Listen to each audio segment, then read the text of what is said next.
5 ang arestado ng pasukin ng mga pulis sa umunoy online prostitution din sa 2 bayan sa Quezon.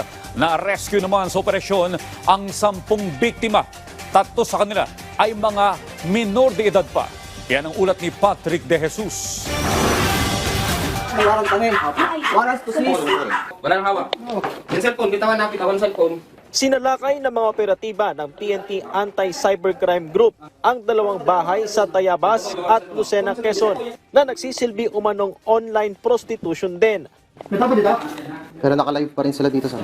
May naaktuhan pang nakalive sa isang website kung saan ginagawa ang online prostitution. 5 sospek ang naaresto na magkakamag-anak, kabilang ang isang alias Julia na subject ng warrant dahil nagsisilbi umanong handler. Nasagip ang 10 biktima, 3 sa kanila ay menor de edad na 16 hanggang 17 anyos. Mga dayuhan umano ang kanilang parokyano.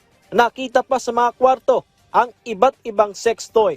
Ayon na din sa investigasyon, pag itong system ng website na ito ay nakikita nila na merong local or Philippine credit cards na gustong pumasok doon ay automatically binablock. Bali yung bayad po dito ay kung gaano kalala yung sexual activities na gagawin ng victim, ayon din po yung taas ng price na ibabayad sa kanya.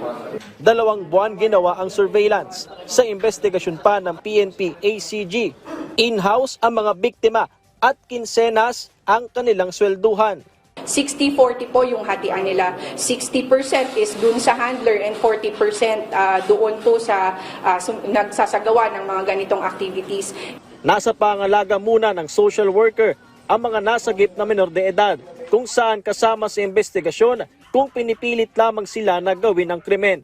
Isinampa naman sa mga sospek ang kasong paglabag sa Anti-Trafficking in Persons Act kaugnay ng cybercrime law. Patrick De Jesus para sa Pambansang TV sa Bagong Pilipinas.